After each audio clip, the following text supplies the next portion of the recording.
मुख्यमंत्री योगी आदित्यनाथ शनिवार को एक जिला एक मेडिकल कॉलेज कार्यक्रम के दौरान जहां 280 करोड़ से निर्मित होने वाले राजकीय मेडिकल कॉलेज का शिलान्यास करेंगे, वहीं 109 करोड़ रुपए की 12 विकास योजनाओं का लोकार्पण व शिलान्यास भी करेंगे। जिलाधिकारी सुनील कुमार वर्मा ने बताया कि मुख्यमंत्री औरैया जिले में 280 करोड़ रुपए की लागत से बनाए जा रहे राजकीय मेडिकल कॉलेज का शिलान्यास करेंगे, जिसमें राजकीय मेडिकल कॉलेज में प्रशासनिक ब्लॉक, एकेडमिक ब्लॉक, 500 बेड का चिकित्सालय, शैक्षणिक सत्र 2022 से 23 से MBBS की 100 सीटों पर प्रवेश के अलावा लाइब्रेरी, मल्टीपर्पज़ हॉल और जिम, 460 क्षमता का छात्रावास, आवासीय भवन के अलावा प्लेग्राउंड का निर्माण शामिल है। बता दें कि ककोर मुख्यालय स्थित तिरंगा मैदान में दोपहर 12:30 बजे आयोजित होने वाले CM के इस कार्यक्रम में कृषि राज्य मंत्री लाखन सिंह राजपूत, सांसद इटावा डॉक्टर रामशंकर कठेरिया, सांसद कन्नौज सुब्रत पाठक, राज्यसभा सांसद गीता शाक्य, विधुना विधायक विनय शाक्य भी मौजूद रहेंगे। क्रूज ड्रग्स केस में जमानत मिलने के बाद आर्यन खान शुक्रवार को NCB के दफ्तर पहुंचकर हाजिरी लगाने आर्यन के साथ उनके बॉडीगार्ड रवि सिंह भी उनके साथ थे। आर्यन दोपहर 12:12 पर वहां आए और 1:30 बजे वहां से निकले। बता दें कि वकील आधे घंटे पहले ही NCB के दफ्तर में पहुंच गए थे। वहां NCB के जोनल अधिकारी समीर वानखेड़े भी मौजूद थे। उनकी उपस्थिति में आर्यन खान ने अपने वकील के साथ NCB की डायरी में अपनी अटेंडेंस लगाई। बता दें कि आर्यन से किसी तरह की कोई पूछताछ नहीं की गई। आर्यन के वहां से निकलते ही मुनमुन धमीजा और अरबाज मर्चेंट NCB ऑफिस पहुंचे और वो वहां से करीब 3:30 बजे निकले। आर्यन को बॉम्बे हाई कोर्ट ने 14 शर्तों पर जमानत दी है, जिसमें एक शर्त यह भी है कि हर शुक्रवार को दोपहर 11 से 2 बजे के बीच NCB ऑफिस पहुंचकर उन्हें हाजिरी लगानी होगी। आर्यन खान 30 अक्टूबर को जेल से बाहर आए थे। अमेरिका फार्मा कंपनी फाइजर ने दावा किया है कि कोविड-19 के खिलाफ उसकी एंटीवायरल गोली से मृत्यु या गंभीर रूप से बीमार होकर अस्पताल में भर्ती होने की जोखिम 79% तक कम हो सकती है। हाल ही में उसकी प्रतिस्पर्धी कंपनी मर्क ने दावा किया है कि उसने कोविड रोधी गोली इजाद कर ली है। इसके बाद कोरोना रोधी गोली बनाने को लेकर फाइजर का दावा सामने आया है। ब्रिटेन ने तो मर्क की गोली के आपात इस्तेमाल की मंजूरी भी दे दी है। मर्क की गोली दुनिया की पहली कोरोना रोधी गोली है। अमेरिका समेत दुनिया भर में अभी कोरोना संक्रमण से बचाव के लिए अधिकतर इंजेक्शनों या टीकों का ही इस्तेमाल हो रहा है। हाल ही में फाइजर की प्रतिस्पर्धी दवा कंपनी मर्क ने कोविड-19 रोधी गोली तैयार करने का दावा किया है। फाइजर ने मर्क की टैबलेट मोलनुपिरवीर की तुलना में अपनी गोली के ज़्यादा असरकारक होने का दावा किया है। फाइजर ने कहा कि वह अपनी गोली के लिए अंतरिम परीक्षण के नतीजे जल्द पेश करने की योजना बना रही है। फाइजर के इस दावे के बाद अमेरिकी शेयर बाजार में उसके शेयर के दाम 13% बढ़कर $49.47 हो गए हैं, जबकि मर्क के शेयर 6% गिरकर $84.69 पर आ गए हैं। फाइजर ने यह भी कहा है कि उसकी एंटीवायरल टैबलेट का परीक्षण उसने पूर्व में रोक दिया था। तब उसने कोरोना से मौत व अस्पताल में भर्ती होने का खतरा 79% तक कम करने में कारगर होने की पुष्टि की थी। फाइजर अब तेजी से इस पर आगे बढ़ेगी। हालांकि कोरोना रोधी टैबलेट को लेकर न तो फाइजर और न ही मर्क ने अपने ट्रायल के डाटा उपलब्ध कराए हैं। फाइजर ने कहा है कि वह उसके अंतरिम परीक्षण के आंकड़े पेश करने की योजना बना रही है। उसने यह दावा अपनी पुरानी एंटीवायरल दवा रिटोनेविर के कॉम्बिनेशन से तैयार की है। इसके आपात इस्तेमाल की इजाज़त के लिए अक्टूबर में अमेरिकी खाद्य और औषधि प्रशासन के समक्ष आवेदन किया गया था। फाइजर के अनुसार कॉम्बिनेशन ट्रीटमेंट के तहत पैक्सलोविड ब्रांड नाम की गोली एक दिन में 2 बार देनी होगी। श्रीनगर के बेमिना इलाके में शुक्रवार को आतंकियों ने फायरिंग की, जिसके बाद आतंकी फरार हो गए। हमलावरों की तलाश में इलाके की घेराबंदी कर अभियान शुरू किया गया। इस हमले में अभी तक नुकसान की कोई सूचना नहीं है। श्रीनगर पुलिस ने बताया कि इलाके में फायरिंग के बाद अधिकारियों और सुरक्षा बलों के बीच कुछ देर मुठभेड़ भी हुई। हालांकि लोगों की मौजूदगी का फायदा उठाकर आतंकी फरार हो गए। सूत्रों का कहना है कि इस नापाक हरकत के पीछे हाइब्रिड आतंकियों का हाथ है। घाटी में विकास और अमन बहाली के चलते आतंकी संगठन इस तरह के आतंकी हमलों को अंजाम देकर लोगों में खौफ उत्पन्न करना चाहते हैं। कश्मीर घाटी में टारगेट किलिंग के बाद हाइब्रिड आतंकियों और संदिग्धों की पहचान के लिए चेहरे की पहचान करने वाली तकनीक लाने की तैयारी की जा रही है। इसे लेकर श्रीनगर नगर निगम से बात की गई। इसके लिए फेशियल रिकॉग्निशन टेक्नोलॉजी लाई जाएगी। इससे सीसीटीवी में कैद होने वाले संदिग्धों की पहचान करने में आसानी होगी। इस तकनीक के तहत पुलिस के पास एक डाटाबेस भी होगा जिससे इनकी पहचान की जाएगी। सूत्रों का कहना है कि श्रीनगर से शुरुआत की जाएगी। इसके बाद पुलवामा, शोपिया, कुलगाम आदि में इस तकनीक का इस्तेमाल किया जा सकता है। इस तकनीक के तहत हाई रेजोल्यूशन वाले कैमरे लगाए जाते हैं। एक बायोमेट्रिक सेटअप बनाया जाता है। कैमरों से खींची गई तस्वीरों या वीडियो में दिखने वाले शख्स को बायोमेट्रिक सेटअप के जरिए इस्तेमाल किया जाता है। इस सिस्टम में पुलिस अपराधियों, आतंकियों और संदिग्धों की पहचान कर सकती है। जम्मू कश्मीर पुलिस और श्रीनगर नगर निगम मिलकर इस तकनीक के लिए प्रयास कर रहे हैं। इस समय पुलिस किसी व्यक्ति की तस्वीर या वीडियो की पहचान के लिए उसे गुजरात की FSL और चंडीगढ़ की FSL के पास भेजती है। नई तकनीक आने से त्वरित जांच हो सकेगी। पंजाब कांग्रेस प्रधान नवजोत सिद्धू ने इस पद से अपना इस्तीफा वापस ले लिया है। शुक्रवार को चंडीगढ़ सेक्टर 27 स्थित प्रेस क्लब में आयोजित प्रेस कॉन्फ्रेंस में सिद्धू ने ये घोषणा की। हालांकि सिद्धू ने ये शर्त भी रख दी है कि नई अटॉर्नी जनरल की नियुक्ति के बाद ही वे पदभार ग्रहण करेंगे। उन्होंने साफ किया उनका इस्तीफा व्यक्तिगत अहंकार का मामला नहीं था, बल्कि हर पंजाबी का हित था। इस दौरान सिद्धू ने सीएम चरणजीत सिंह चन्नी के साथ किसी भी मतभेद से इनकार किया। उन्होंने कहा कि मैं सीएम से मिल रहा हूँ, मैं उनसे पिछले 1 महीने से बात कर रहा हूँ। पहली बैठक पंजाब भवन में थी।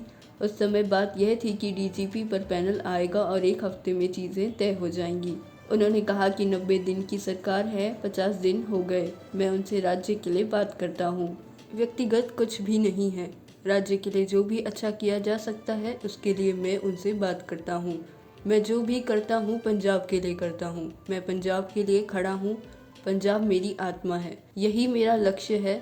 साथ ही सिद्धू के इस्तीफे का एक बड़ा कारण APS देओल की महाधिवक्ता पद पर नियुक्ति था। मुख्यमंत्री चरणजीत सिंह चन्नी के द्वारा AG के पद पर देओल की नियुक्ति किए जाने के बाद से ही सिद्धू नाराज चल रहे थे। 1 नवंबर को ही APS देओल ने पंजाब के एडवोकेट जनरल के पद से इस्तीफा दे दिया था। सिद्धू ने इसके पीछे दलील की थी कि बेअदबी मामले के खिलाफ देओल ने ही कोर्ट में पैरवी की थी। इसके अलावा उन्होंने पूर्व DGP सुमेध सिंह सैनी का केस भी लड़ा था। इन दोनों मामलों को लेकर पहले भी नवजोत सिंह सिद्धू पूर्व मुख्यमंत्री कैप्टन अमरिंदर सिंह की सरकार पर हमला बोलते रहे हैं। वहीं देओल की AG पद पर नियुक्ति का विपक्षी दलों ने भी जोरदार विरोध किया था। दरअसल एडवोकेट देओल पंजाब सरकार के खिलाफ कई महत्वपूर्ण केसों की पैरवी कर रहे हैं, जिनमें बेअदबी मामले में पूर्व DGP सुमेध सैनी और परम्पराज उमरा नंगल का केस भी शामिल है। आय से अधिक संपत्ति के मामले में भी देओल सुमेध सैनी के वकील हैं और उन्होंने ही हाईकोर्ट में पंजाब सरकार की आपत्तियों का खारिज करते हुए सैनी के खिलाफ जारी कार्रवाई पर 2022 के चुनाव तक रोक लगवाई है। मुख्यमंत्री योगी आदित्यनाथ शुक्रवार को आजमगढ़ के आजमबाद पहुंचे। इस दौरान मुख्यमंत्री ने कहा कि आने वाले समय में आजमगढ़ पूर्वांचल के विकास का केंद्र बनेगा। 13 नवंबर को राज्य विश्वविद्यालय का शिलान्यास किया जाएगा। उन्होंने बताया कि बहुत जल्द ही पूर्वांचल एक्सप्रेसवे का लोकार्पण किया जाएगा। साथ ही बताया कि आजमगढ़ वासियों को जल्द ही मंदूरी हवाई अड्डे की सौगात मिलेगी, जिससे लोगों को आवागमन में सहूलियत होगी। मुख्यमंत्री योगी आदित्यनाथ का हेलीकॉप्टर शुक्रवार को करीब 2:10 पर आजमबाद में उतरा। इस दौरान उन्होंने गृह मंत्री अमित शाह के होने वाले कार्यक्रम को लेकर अधिकारियों संग समीक्षा बैठक की। करीब 1 घंटे तक उन्होंने समीक्षा बैठक की। इस दौरान उन्होंने बताया कि पूर्वांचल एक्सप्रेसवे का कार्य लगभग अंतिम दौर पर चल रहा है। इसी माह पूर्वांचल एक्सप्रेसवे का लोकार्पण किया जाएगा। पूर्वांचल एक्सप्रेसवे बनाने से यहाँ के लोगों का विकास होगा, लोगों को रोजगार भी मिलेगा, औद्योगिक गलियारे बनाए जाएंगे, साथ ही इंडस्ट्रियल पार्क भी स्थापित किए जाएंगे। मीडिया से बात करते हुए मुख्यमंत्री ने इशारों में पूर्व की सरकारों पर तंज कसा। उन्होंने कहा कि एक समय था जब आजमगढ़ के लोगों को अन्य प्रदेशों में रहने के लिए कमरे नहीं मिलते थे। आज के दिन वह स्थितियां नहीं हैं। आने वाले दिनों में आजमगढ़ पूर्वांचल के विकास का केंद्र होगा। उन्होंने बताया कि जनपद वासियों की मांग भी बहुत जल्द ही पूरी होगी, जिससे यहाँ के युवाओं को शिक्षा ग्रहण करने के लिए बाहर नहीं जाना पड़ेगा। 13 नवंबर को गृह मंत्री द्वारा राज्य विश्वविद्यालय का शिलान्यास किया जाएगा। उन्होंने बताया कि मंदुरी हवाई अड्डे का लोकार्पण भी बहुत जल्द ही किया जाएगा। दिल्ली सरकार ने राजधानी की परिवहन सेवा को बेहतर करने के लिए 190 नई बसों की खरीद को मंजूरी दी है। शुक्रवार को हुई कैबिनेट बैठक में दिल्ली सरकार ने निर्णय लिया कि राजधानी में डीटीसी बसों का बेड़ा बढ़ाया जाएगा। इसके लिए इन नई बसों की खरीद का निर्णय लिया गया है। राजधानी को इन बसों के जल्द मिल जाने की उम्मीद है। इसके अलावा कोरोना से लड़ाई के लिए भी सरकार ने 1544 करोड़ रुपए की स्वीकृति दी है। बता दें कि दिल्ली सरकार लगातार राजधानी के परिवहन सेवाओं को बेहतर बनाने के लिए कदम उठा रही है। इसके पहले भी ई बसों की खरीद को मंजूरी दी गई थी। अब इसके बाद 190 नई बसों की खरीद को स्वीकृति दी गई है। इससे राजधानी की परिवहन सेवा को बेहतर बनाने में मदद मिलेगी। सरकार यह भी मानती है कि राजधानी में कोरोना के मामले कम अवश्य हुए हैं, लेकिन इसके प्रति खतरा अभी बरकरार है। यही कारण है कि सरकार कोरोना को लेकर अभी भी कोई ढिलाई बरतने को तैयार नहीं है। कोरोना के इस हालात में इसे आगे न बढ़ने देने के लिए इसके प्रति सतर्कता बेहद आवश्यक है। यही कारण है कि सरकार ने 1544 करोड़ के बजट को स्वीकृति देकर लड़ाई को और मजबूत बनाने का काम किया है। हिमाचल प्रदेश के रोहतांग और मनाली की ऊंची चोटियों पर शुक्रवार दोपहर बाद बर्फ के फाहे गिरे। रोहतांग दर्रा के साथ मनाली के Makarwe, Shikarwe, seven sister peak, Manali peak, Ladakhi peak, Patalsu peak, Deo Tibba, Hanuman Tibba, Shetidhar, Dashaur lake, Beas Kund, Baralacha और कुंजम दर्रा में हल्का हिमपात हुआ है। स्थानीय निवासी जय सिंह, रामलाल, प्रीतम सिंह, संतोष कुमार, प्रेमलाल तथा राजू ने कहा कि मनाली सहित पूरी ऊंची घाटी में सुबह शाम ठंड एकाएक बढ़ गई है। वहीं उपायुक्त कुल्लू आशुतोष गर्ग ने कहा कि सैलानी जिला के संवेदनशील इलाकों की ओर जाने से बचे। उधर शनिवार को राजधानी शिमला में मौसम साफ रहा। न्यूनतम तापमान में कमी आने से सुबह और शाम के समय मौसम में ठंडक रहेगी। प्रदेश में 6 से 9 नवंबर तक धूप खिली रहने की संभावना है। वहीं शुक्रवार को ऊना में अधिकतम तापमान 28.7, बिलासपुर में 27.0, सुंदरनगर में 26.7, कांगड़ा में 25.2, हमीरपुर में 25.1, चंबा में 24.2, नाहन में 23.6, सोलन में 23.5, धर्मशाला में 22.2, शिमला में 18.2, कल्पा में 15.6, डलहौजी में 12.6 और केलांग में 9.2 डिग्री सेल्सियस दर्ज किया गया। आर्यन खान को जेल तक पहुंचाने वाले एनसीबी के जोनल डायरेक्टर समीर वानखेड़े को क्रूज ड्रग्स केस से हटा दिया गया है। अब आर्यन खान समेत ड्रग्स से जुड़े 6 केस की जांच एनसीबी की ऑपरेशन विंग को सौंपी गई है। इस विंग की deputy director IPS Sanjay Singh के नेतृत्व में एसआईटी क्रूज ड्रग्स केस की जांच करेगी। हालांकि वानखेड़े भी एनसीबी में बने रहेंगे। सूत्रों के मुताबिक वसूली समेत फर्जी कास्ट सर्टिफिकेट के आरोपों के बाद वानखेड़े पर कार्रवाई की तलवार लटक रही थी। एनसीबी के उच्च अधिकारी मामले की जांच भी कर रहे हैं। वहीं एनसीबी के साउथ वेस्टर्न रीजन के डिप्टी डीजी मुथा अशोक जैन ने कहा कि हमारे जोन में आर्यन समेत कुल 6 मामलों की जांच अब दिल्ली की टीम करेगी। बता दें कि एनसीबी के डीडीजी ज्ञानेश्वर सिंह भी इस केस की जांच के लिए सोमवार को दिल्ली से मुंबई रवाना होंगे। वहीं ड्रग्स केस की जांच से हटाने के बाद वानखेड़े ने कहा कि मुझे जांच से हटाया नहीं गया है। अदालत में मेरी रिट याचिका थी कि मामले की जांच किसी केंद्रीय एजेंसी से की जाए, इसलिए आर्यन मामले और समीर खान मामले की जांच दिल्ली एनसीबी की एसआईटी कर रही है। यह दिल्ली और मुंबई की एनसीबी टीमों के बीच एक कोऑर्डिनेशन है। वही है एनसीबी नेता और महाराष्ट्र सरकार में मंत्री नवाब मलिक ने वानखेड़े को ड्रग्स केस की जांच से हटाए जाने पर कहा, वानखेड़े को आर्यन समेत 5 केस से हटा दिया गया है। इस मामले में 26 केसों की जांच होनी चाहिए। ये तो सिर्फ शुरुआत है। सिस्टम को साफ करने के लिए कई कदम उठाए जाने की जरूरत है। लगभग 2 साल तक कोरोना के साए में गुजरने के बाद इस बार दिवाली का जोश पूरे देश में देखने को मिला। इस दिवाली लोगों ने जमकर खरीदारी की। इस मौके पर 1.25 लाख करोड़ रुपए का कारोबार हुआ, जो पिछले 10 वर्षों में रिकॉर्ड व्यापार आंकड़ा है।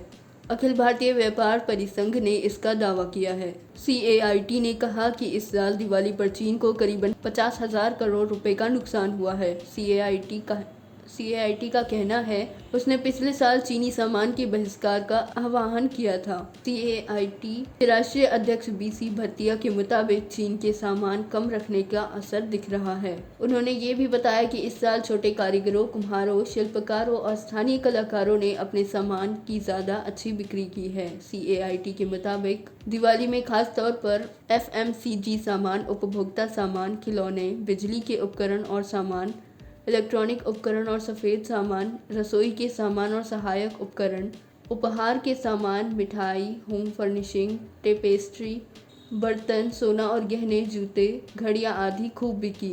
इसके अलावा फर्नीचर, कपड़े, फैशन परिधान, घर की सजावट के सामान, मिट्टी के दिए सहित दिवाली पूजा के सामान, देवता, दीवार पर लटकने वाली सजावटी वस्तुएं, हस्तशिल्प के सामान, वस्त्र, शुभ लाभ वंदनवार, ओम जैसे सौभाग्य के प्रतीक, त्योहारी सीजन में घर की साज सज्जा आदि में जबरदस्त कारोबार हुआ है।